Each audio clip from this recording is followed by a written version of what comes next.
Being in the hospital can be a frightening experience for anyone, but especially so for kids. A new book, If You Just Imagine, is here to help that experience be a little less stressful for the kids and for their parents. Cincinnati native Maureen Mello is the author, and her sister Connie is the illustrator. Ladies, thank you both for being with us. Oh, thank you for having us. So first, Maureen, let's talk about the idea for the book. Where did the inspiration come from? You know, it's been on my bucket list for years to write it, and it came from a hospital experience I had with my son, who was in an accident and rushed into the ICU. And so hooked up to all these equipment in the room with people coming in and out, and just scary for him and for me also. I put it in the back of my mind when things settle down in my life that I could make something of a story more lighthearted for them to understand the equipment, understand what's happening in the room, who's coming in, who might they see, where they might be taken in the hospital. So it's been brewing for years and years, and finally I retired, and I thought, if I'm ever going to do it, it's now. So I checked it off my bucket list, and hopefully it's helping a child along the way. So as you go through the book, you have animals who are talking about the different parts of what goes on in a hospital. You can see one of the illustrations there. So where did the idea come from to use animals to explain the different personnel and the different equipment in the hospital? Well, when I moved to San Diego, I'm a native of Cincinnati, but about 5 years ago, I moved to San Diego to be close to my son, who had relocated here. And not knowing anybody, I thought I need to get a part-time job to meet people and get out there socially. So I took a part-time job at the San Diego Zoo, and I was exposed to wonderful people that were dedicated to the cause of animals. And I just became more and more familiar with all kinds of different animals. And then when I sat down to write the book, I thought how intrigued kids are with the animals. And then I thought of my cast of characters that I would be using, my family, and it just fit that they have some animal traits, wild, funny animal traits that would fit into converting their personalities into animals, and then the animals into the equipment at the hospital. So kind of snowballed from there. So that's where your sister, Connie Nies, comes in. And Connie, tell us about your inspiration for the illustrations that we see in the book. Well, when my sister called me to tell me all this, and to ask me if I would illustrate it for her, I said, Maureen, I've never done that before. I have no idea. So I said no. She did. Then I hung up, and then I felt horrible, and then I kept getting calls from all the families saying, Maureen's looking for somebody to illustrate her book. Connie, why don't you call her and tell her, and this is from nieces and nephews and aunts and uncles, and I thought, oh my God, I guess I called her back, and I said, first of all, I said, I didn't know that you had a bucket list, and I'll do it. I said, I'll do my best, but I can't guarantee anything. And as it turned out, it was a challenge just for eyes. My eyes aren't what they used to be in my 30s or anything, And say, why didn't you show me the bucket list then? Anyway, we started. It was a lot of hard work, but we enjoyed, and we killed ourselves laughing mostly, about the book and everything. And it just developed into something that we were passionate about, the two of us. And we would bounce ideas off of each other as to how I would like the animals to look. And what's funny is I don't have the artistic talent, and she does. So I would have these grander visions of what I'd like the characters to look like. And then I tell her, and she'd just look at me like, are you crazy? You can do that? And I said, you can do it. And she did.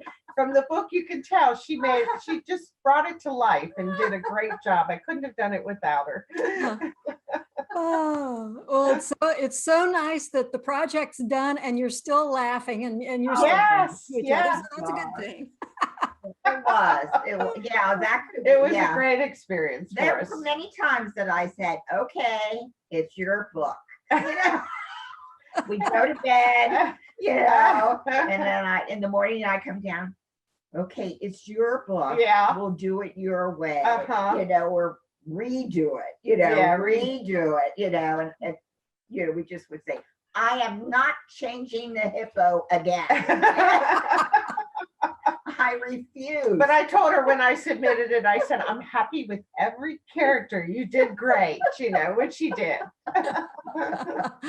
Well, the characters are fascinating. And of course, it opens up with an illustration of Jean Yes. and Bailey. And it's really Yeah. Bailey's story that we follow, being in the hospital and being ill. And I was fortunate enough to know the real Bailey, the Yes, you original were. Bailey.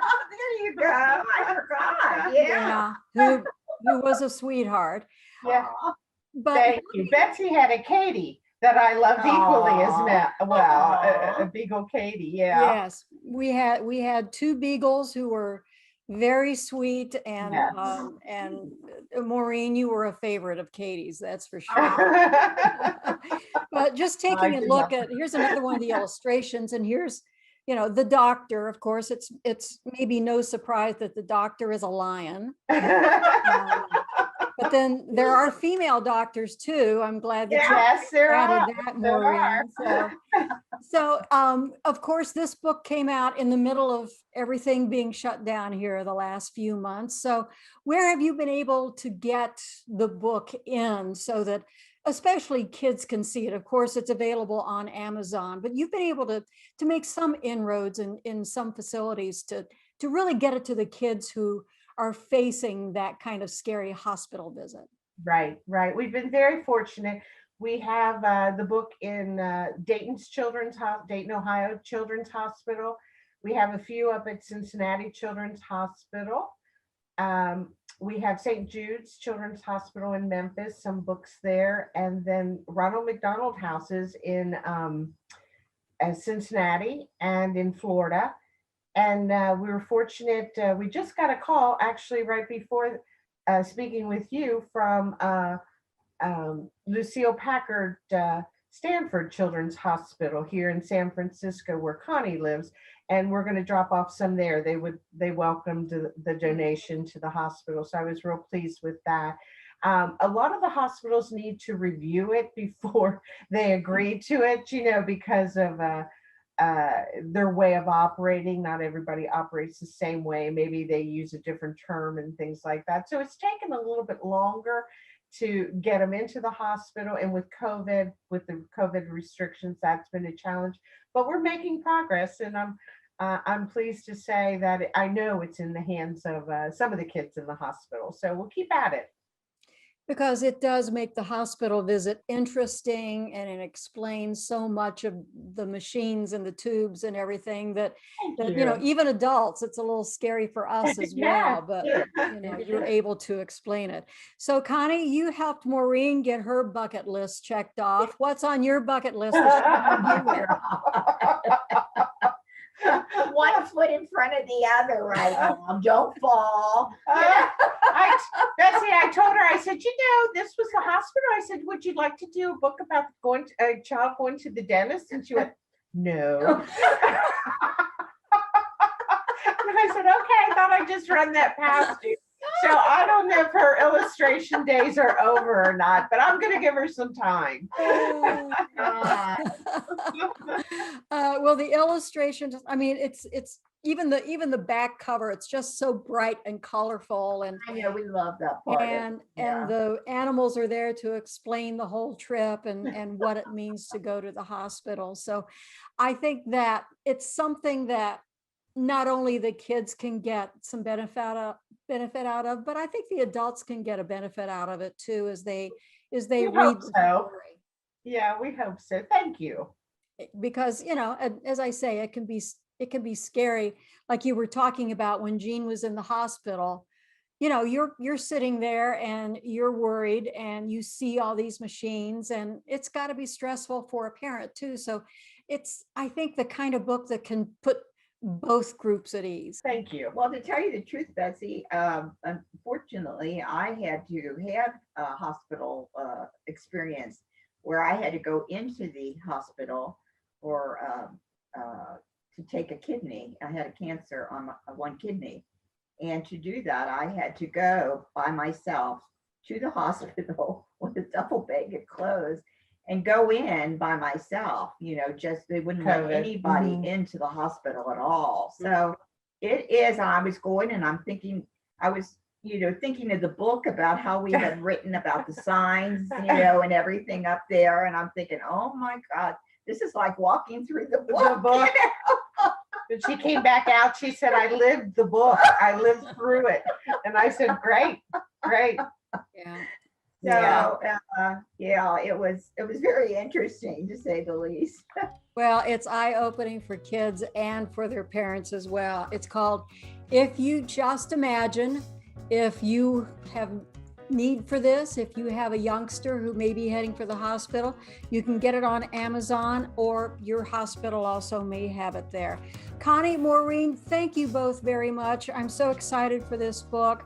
Best of luck, best of good health, and keep us posted on how the sales are going and what hospitals you're in with that book. Thanks so much for being with us. Oh, Betsy, thank you. You take care. Thank you very much. Talking to you.